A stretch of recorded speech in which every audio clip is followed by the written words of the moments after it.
Hello, live community. I'm actually coming in today from Montreal, Le Montreal. Welcome to the live. It's Jackie Porter, the financial confidant, and I'm going to start my first question with asking you, how many of you remember this song? Yeah, this might be too old for you. Do you remember this song? I roller Uh, skated to this song. no, not me. Can you play it a little louder? Because I want to just make sure people can hear.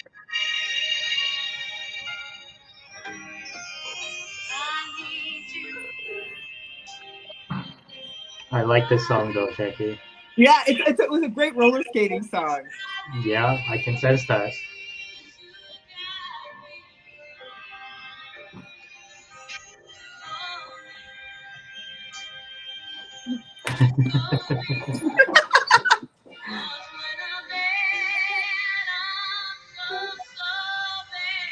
Okay, so many great roller skating memories. Keep going. Oh, keep So, going, okay.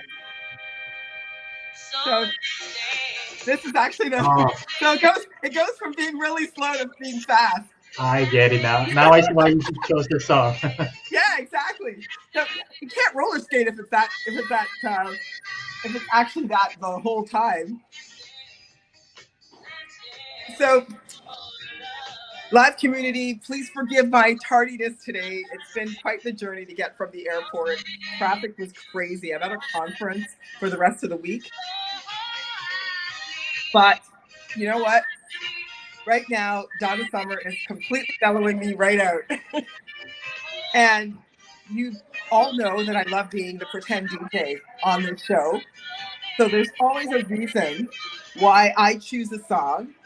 And it's no different today because we're talking about The Last Dance, right? And I'm going to tell you who the diva is in case you haven't already posted it in the chat. The diva who sang this song is Donna Summer. So we can actually fade her out now, even though I love her. You can fade her out, Jen. It's all good. Unfortunately, we did lose Donna Summer earlier this year. Not earlier this year, earlier last year. And, she had so many amazing hits. And it really was so hard to lose her. But the reality is, this is something we all have to deal with. Doesn't matter if you're a celebrity or not. These are some of the life issues we all have to deal with. We all have to confront our own mortality. And that was one of the reasons I wanted to bring out Donna Summer today, because she's such a beautiful soul, and she is a soul now. And she also is someone talking about the last dance. We never know when we're going to have the last dance. She was talking about the love of her life and having the last dance, but we don't know when we're going to have the last dance. And as Jen and I were putting this live together, we were talking about, so Jen, we didn't get to see any movement on your side today. I'm trying to prove as much as I live. can. If you all of our confidant community can welcome you back to the live. You've become such a staple, and I always get so much great feedback from our live community on how your dance moves keep just getting better and better. So just want you to know TJP just thinks you're awesome and your dance moves are awesome. I'm going to start copying some of the things I'm seeing out there over there on Gin Streets. So anyway, like I said, Jen and I, as we were putting this live together, because as you know, today is Ask Us Anything. It's Ask Team Jackie Porter anything. And obviously we always do that with Jen, our chief financial officer, chief financial planner with Team Jackie Porter. So as we were talking about this live today, we were talking about the fact that this is actually a challenging subject for people, right? Yeah. Talking about their own mortality is not easy. I certainly recognize, even when we have meetings, Jen, we need a lot of levity. You do need a lot of levity to talk to somebody about their own death and their own mortality. But the truth is, it's something we all have to deal with. We all have to confront at some point or another our own mortality. And the thing about confronting your own mortality is, whether you confront your own mortality or not, death is going to happen, right? This is what we all have to deal with. And the thing about when we don't talk about it and we don't have a plan for how we want to, deal with that, how we want to deal with our legacy after we pass away. If we don't actually have a conversation about it, then that not having a conversation, that not having a plan is actually a decision too, isn't it, Jim? It is 100%. And not, like what Jackie said, it's a hard topic to discuss. But what I found interestingly enough is when we actually talk about estate planning, well, at first, it's normal. Normally, not all clients are interested in it or engaged in it at first. But as we go through the conversation, they really get engaged. They actually do get interested in it, enjoy talking about it. Is that something you realized that too, Jackie? Yeah. I think people feel actually a sense of relief when they Exactly. do it and they do have a plan. What people say, and we've gotten quite a bit of feedback even from clients that we'll see for review meeting. They said that it just gives them tremendous peace of mind knowing that they have their affairs in order, just because, Jen and I were talking about this as well. The challenge about not talking about it and not having a plan is then that's your legacy. Then unfortunately, it means people may have their own ideas. Your loved ones might have their own ideas on how things should have gone. And unfortunately, when people pass away, there's a lot of fear. There's a lot of, there's a lot of chaos. And unfortunately, it can create a lot of family drama. And For sure, yeah. just simply because people might disagree in, how your assets should have been divided, who should have got what. So, there's a lot of issues. And I was joking to Jen that that's likely why we see so many great movies for a Sunday afternoon on this whole subject of, the will is read or there is no will. And, at the end of the day, people are like, well, there's no will, but I do know that's, so-and-so would have wanted all of my assets to go to me. And so unfortunately, and then, maybe an older brother or sibling chimes in and says, no, that was supposed to go to me. So there you've seen this Sunday afternoon movie before, haven't you, live community? So I want to, continue on this live, just asking our live community, how many of you actually have a will, have your will done? If you have, post in the chat. If you haven't, we still want to hear from you. We want to kind of know, what's been your main reason for just not getting to that? Because we do find that, people have life is busy. We certainly hear from our clients who are busy professionals, busy business owners, and they're like, life is busy. I keep meaning to get to this, but I haven't had an opportunity to talk about it. And it's really important to have that conversation and then build that plan. I mean, let's start off with it. This show is all about making financial conversations accessible, right? And so it's all about having an accessible conversation, a real talk about your estate. So it doesn't need to be, high level where you can't really kind of put your head around it. What assets do you have? What are your final wishes so that, God forbid, something happens, a whole bunch of people aren't going to be mad at each other and potentially mad at you. But then again, it's hard to be mad at a dead person. It is. Typically mad at each other. Right? So, let's start off. Jen, what are some of the issues around estate planning that people aren't really addressing? What should they be thinking about as we go through this whole idea of, why should we care about our estate? We talked a little bit about the decision of not doing something is also a decision, right? Yeah. So what are some other things that, as we go through this live and we talk about estate planning for business owners or estate planning for professionals or just individuals trying to organize their affairs, what should they be thinking about? Sure. So estate planning is one of the key areas as financial planners. Oh, Jackie, you're gone from the. Oh, sorry. I didn't realize back. it was that easy to lose me. You lost you again. Oh, I think we lost Jackie completely now. But I'll go on talking about some of the common issues we see when we work with our clients Hmm. planning. So the number one issue, it's probably the most common one, is that not having all the estate documents in order. So Jackie talked about the will. Most of you are already aware what the will is. It's just a piece of legal document where you put down all your wishes so that you just carry it out as you wish to. But there are also a big other piece in terms of estate document, which is power attorneys. And not many are aware there are two types of power attorneys. The first one is called power attorney for property.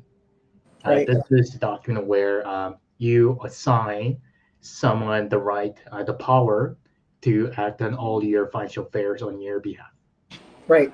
And the second one is power of attorney for care, personal care. So this is related to anything that's not financial related, but very important stuff like uh, what kind of decisions they should make on your behalf related to your healthcare, your treatments, even your diet, and even your clothing in case you become incapable. Yeah, and even end of life care, right? Because I think sometimes that's probably, going back to those movies for a Sunday afternoon where people disagree. There's a lot of court cases right now in the courts around, Mhm. who should have gotten what assets. So lots of litigation around that. And then the other is, you know, end of life. Something happens to you, you don't have your wishes laid out, and unfortunately, people who love you are arguing about what your end of life should look like. Should you, should someone continue to feed you, Yeah. even if you're not having, maybe brain activity. So these are harrowing. Please understand, live community, I'm making light of this because I really want to open up the conversation and make it easier to talk about. But at the end of the day, I've seen these things doing this for 25 years. I've seen these issues where people are just emotionally fraught and they have no idea what you wanted to do. Hmm. And so they have their own ideas of what should happen. And, unfortunately, there's a lot of conflict. Yeah. And the way I see estate planning is it's not just about carrying out your wishes, it's really taking care of your loved ones when you pass Right. away. So think about it. If you didn't leave any guidance on your end of life decisions, it's a pretty hard decision for your loved ones to make. Right? Like it's regardless of which choice they make, they don't know if it's something you wanted, and they will never know if it's some good decision they made.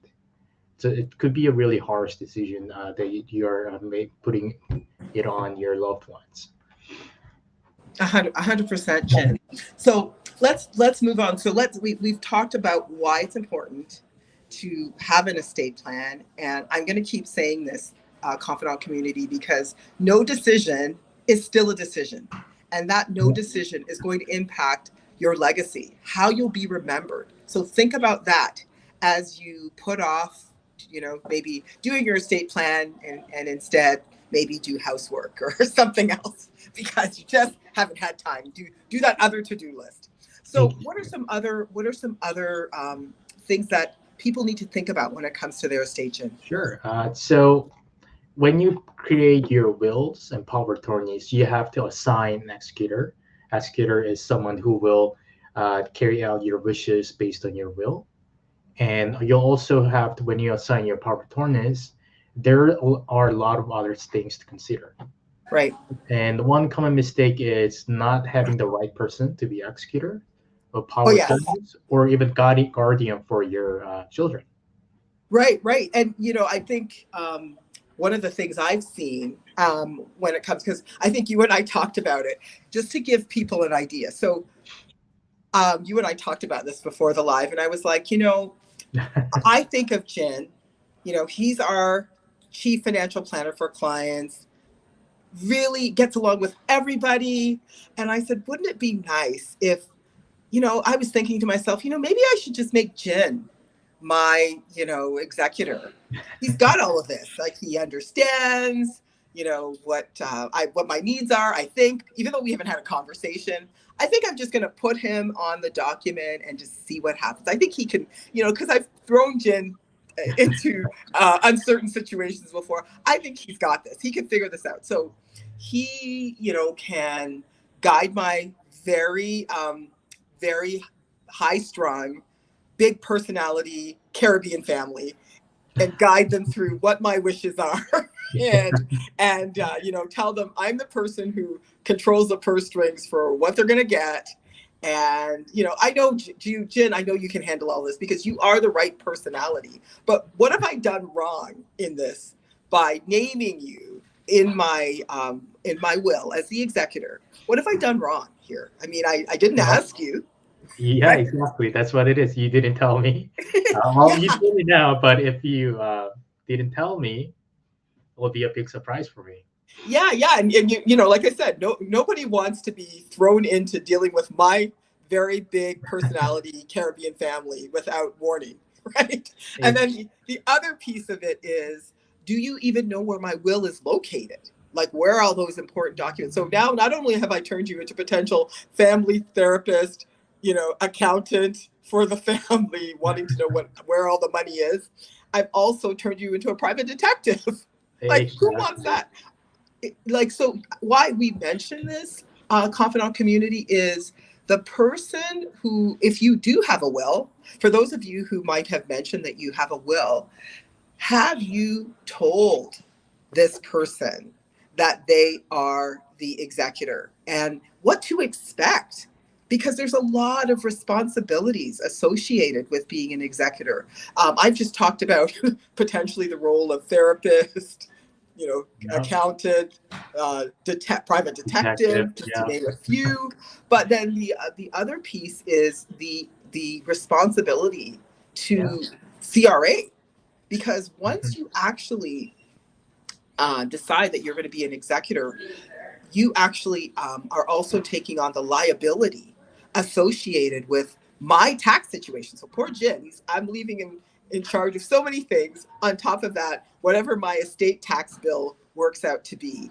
And without telling him who my professional advisors are, my accountant is, he doesn't know who any of these people are. Hopefully they're named somewhere and he can find the will, because at the end of the day, if he deals with professionals or get someone to do my taxes and figure out my estate and it's wrong, the government actually has your executor sign off on a document that says, doesn't matter, you're still liable, confidant community. So it's really an important conversation to have with whoever you name. They need to know what the responsibility is. And I've often recommended to clients who are naming an executor, so clearly it's, you know, your partner, maybe a child, a family member, a close family member, that maybe you're also taking on that role for them, depending on what their circumstances are. But those conversations need to happen. You can't just put somebody's name on there and then they're finding out, maybe from the lawyer who drafted the will, that, you know, now you're the executor. So Yeah. important conversation. Would you agree, Jin? I Yeah. did just I name agree you as my 100%. executor in my Yeah. scenario. And one common issue we often see is not choosing the right person. Right. And so when you think about executors and power of attorneys, it's common for you to think about their dependability. You want to choose someone who you can trust, who can depend on to carry out all those responsibilities. But one key point that a lot of people miss is whether they will be available or not. Oh, Jack is gone. So, have you thought about whether they will be available to act out as your executor and guardian or power attorneys? Will they still be around by the time you pass? Are they older than you? That's Do right. they have any health concerns about that? Or are they moving out of a different location? That's one big thing. Even if they could be someone who you can trust wholeheartedly, if they're not available to carry out and act as your executor, it could be challenging for them. No, 100%. So it's important for you to consider, you know, the fitness. Like, first of all, we just talked about picking the right person, and is the right person someone that is, in the country? Are they in a position to even take on the responsibility? Again, which is why that conversation with them is so important. Mm-hmm. Now, And, go ahead, Jen. yeah, and it's a time-consuming responsibility. So even if they're around in the same location, if they're extremely busy, it could be a lot of responsibility and time you're putting on them to carry out the responsibilities as executors. Yeah, and that's one of the reasons why executors, because it is time consuming, that's one of the reasons why executors are allowed to charge, aren't they? Yeah, exactly. So how much can they charge? Because people may not realize. I think it's up to 4% or something like that. Yeah, I believe that's a round number. Yeah. Yeah, and I'm going to ask another question to the Confidant community, because I would love to know, have any of you, of our Confidant community members, have you ever been an executor? And what was your experience? We would love to know. Please post in the chat. So what's another mistake or something that, another issue that as you're someone contemplating doing your estate plan, that they should be aware of, our community should be aware of? So one another common issue is it's easy to think about estate documents, something you said it and done. Forget it, right? Forget it and be done. But that's not the case. I think about how your life changed over the past several years. Yeah, And you could be married one minute, then divorced. I mean, a lot of people during the pandemic actually got married. So maybe they got married. Actually, not got married. A lot of people during the pandemic, you guys know, keeping them honest, a lot of people got divorced over the that's pandemic. right. Yeah. So if you got divorced over the pandemic, and this is a really big one, right? We see this a lot when we're looking at clients' investments, because sometimes maybe people set up their investments a long time ago, and now we're revisiting it as we plan out their investments and we look at their estate. We realize there's beneficiaries, that their ex-spouse is still a beneficiary on their pension plan or their group RSP plan, and that's potentially not what they want, right? Or maybe during the pandemic, another thing we did see, I saw it in my practice, is you gained, maybe you have a baby now. All this time at home led to more pandemic babies, right? So are they a part of your estate? Have you updated your insurance policy to include them as a beneficiary? And then unfortunately, we also lost people during the pandemic. So have you named somebody who is actually on your documents that are no longer here? And that needs to be updated. So, a will planning is something that you kind of need to do on a regular basis, and just see if your life circumstances have changed, your financial circumstances have changed, the economy has changed, and how all those things are impacting your financial plan, your estate plan. So let's move on to the next area that people need to think of. We started to talk about beneficiary changes. What are some other issues that clients need to be thinking about? So now the next big piece when it comes to estate planning is taxes. Yes. Oh, our favorite conversation, right, Jim? Yes. Not only government takes away taxes when you're building your wealth, they also want their taxes when you pass away. That's right. The government they're always looking at how they can get money from you when you're working, from your assets, and on your death. It never stops. The government doesn't think, oh no, you poor thing, you died. That should be it. You shouldn't have to pay taxes again. Oh, no, live community. The government, they're like, this is so-and-so's dead. This is our last opportunity to get cash from them. Yeah. We're going to make sure we get our share. They actually in partnership with you. Our government's always in partnership with you. Exactly. The way I see it is they even get harsher on your death. They take. Of course they do. That's their last tax grab. Exactly. They are there to make sure they take most taxes out of you. And this could be especially troublesome if you have real estate properties that has appreciated values, but you want to pass it all along to your family. Yeah, I think people don't realize that just because you have assets and you name somebody as the beneficiary of the asset, often taxes aren't considered. So how tax efficient is that asset? So will they get the money after tax? So if you're also even dividing assets, you know, you need to understand that your home, your TFSA, and what's the third one? And your life insurance. Yeah. Those are the only three that are going to pass on tax-free to your heirs or to your loved ones. All of your other assets are going to be taxed based on the type of asset that you have. That's right. So you need to consider, how can I make sure that I'm making, because, you know, we work our whole lives, we pay taxes our whole lives. And as you're building wealth, I really want you to consider the use of your wealth. So you want to use your wealth as much as you can. So your income, you want to use it as much as you can, and keep as much as you can, shield as much as you can from taxes. So that's your income. Then we have your assets as they grow. One of the biggest erosions of wealth is your income tax bill. So your investments are growing now, but they have to pay taxes as they grow. They don't just get to grow just like that. There's different taxes to pay.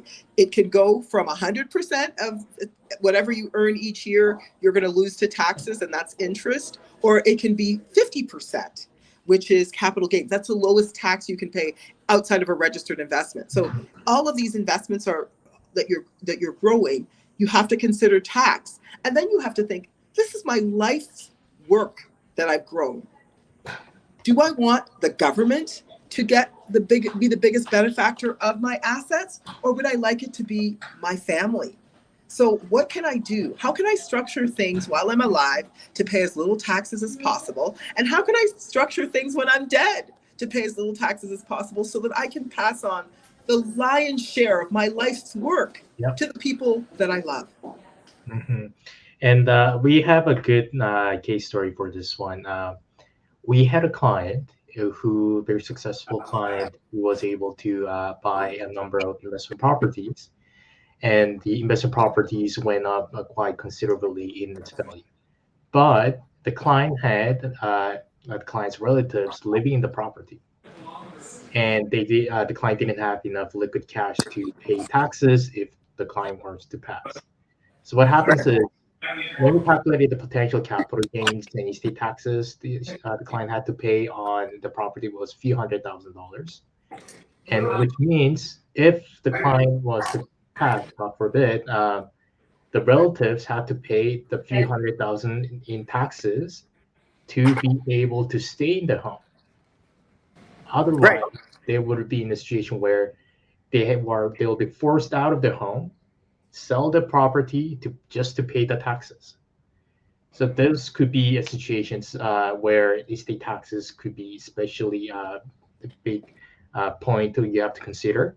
And also, for example, if let's say you have a cottage that you want to pass on to your children, and you want them to really keep it and enjoy it, but if they want to do that, they will have to pay taxes on it.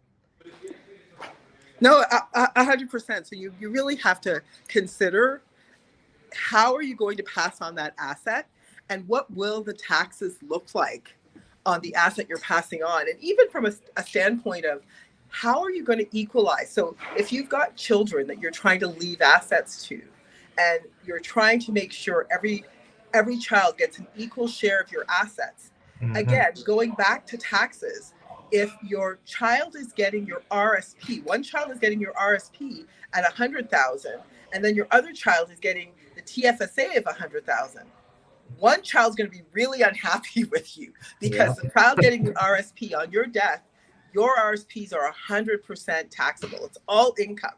So after your estate pays the tax bill on that 100,000 RSP, they're not going to get 100,000, are they?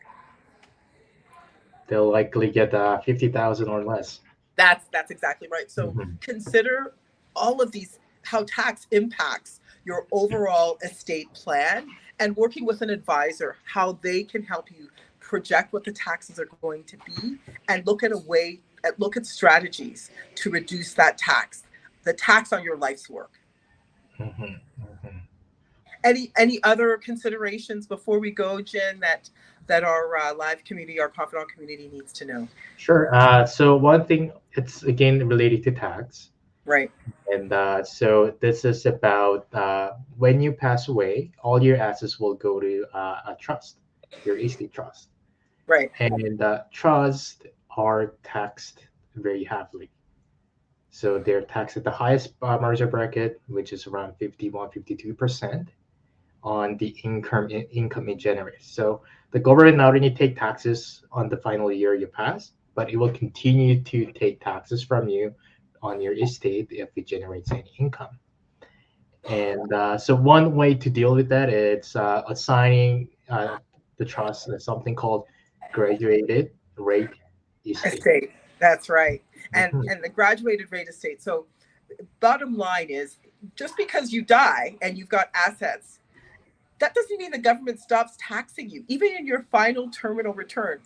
If you still have assets that are you're actually having your estate, and you're basically, your estate is going to be administered, or maybe you set up a trust in there, and that trust is going to go on for 21 plus years, then each year your estate after you die generates income. There's going to be taxes to pay. That's So if right. you have something called a graduated rate estate, it just means that you're delaying having to pay that 54% tax rate right away. You can delay it for 3 years and have 3 years where you're paying graduated or marginal tax rates, Mhm. saving again your life's work from thousands and thousands of dollars. So I don't know how many of you in the Confidant community have heard the term graduated rate estate. If you have, post it in the chat. But now you know.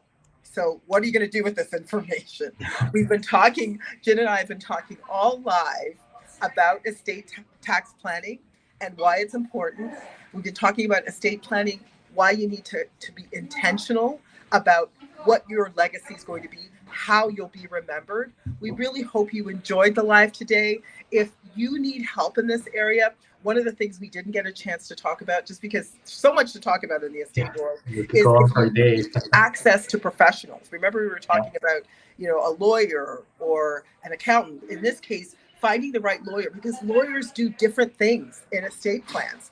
We have lawyers who, specialize in cross-border estate planning. If you have assets in other countries, we have lawyers who deal with litigation. Unfortunately, we have lawyers who specialize in small business owners, or someone who has a more general estate.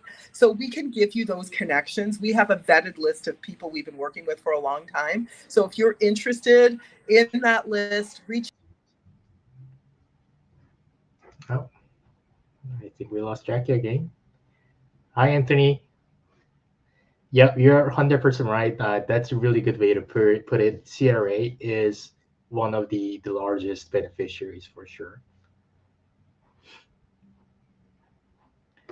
We'll wait for Jackie just a little longer, but I think she has just having connection issues. So I'll just wrap up what Jackie said. So we have a vetted list of lawyers, estate lawyers who specialize in different areas. So if you are, we have lawyers who specialize in personal estate taxes, corporate business, estate planning, and also someone who is specialized in cross-border. And we work in partners with our estate lawyers to come up with estate planning for yourself. And so, no problem, Anthony. And so please feel free to reach out to us. I believe our client experience manager, Jody, here is here. And please feel free to reach out to Jody and to get the conversation started. Thank you, Compton community. It was nice to be on the live again, and hope to see you again.